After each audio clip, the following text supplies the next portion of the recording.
कई बार मैं मेरे स्टूडेंट्स को सेशंस में, एक्टिविटीज में इस तरह के सेंटेंसेस को फ्रेम करने के दौरान मुश्किलों का सामना करते हुए देखा और वो लोग अक्सर स्टक कर जाते हैं। जी हाँ दोस्तों, जब आपको सेंटेंसेस कुछ ऐसा बोलना है कि मैं चाहता हूं तुम्हारे पास पावर हो, मैं चाहता हूं तुम इस काम को करो, ऐसे सेंटेंसेस को आप इंग्लिश में कैसे एक्सप्रेस करोगे? तो जाने के लिए इस वीडियो को पूरा एंड तक देखें। So this is mentor Tahseen Raza and you are watching your favourite one English cafe. So let's get going.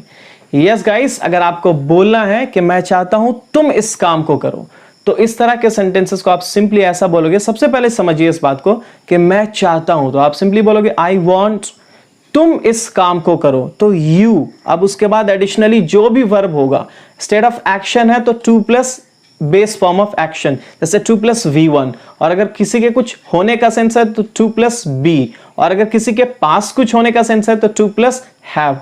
अब हमारा सेंटेंस कुछ ऐसा है कि मैं चाहता हूं तुम इस काम को करो, एक्शन है, तो सिंपली बोलेंगे I want you to do this work.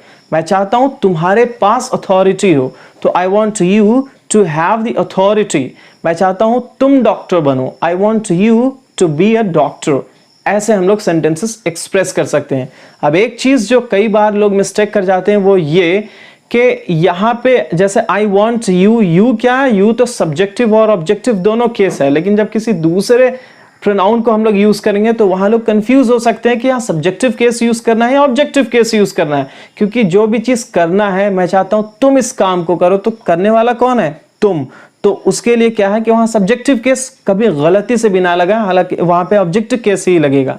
अब जैसे अगर बोलना है सेंटेंसेस कि वो चाहता है कि मैं इस काम को करूं, तो हम सेंटेंसेस ऐसा बोलेंगे ही वांट्स मी। ऐसा नहीं कि he wants I to do this work, ऐसा नहीं बोल सकते हम, ये ग्रामेटिकली रॉन्ग हो जाएगा। तो सेंटेंसेस कुछ ऐसा होगा कि वो चाहता है कि मैं इस काम को करूं, तो he wants me to do this work.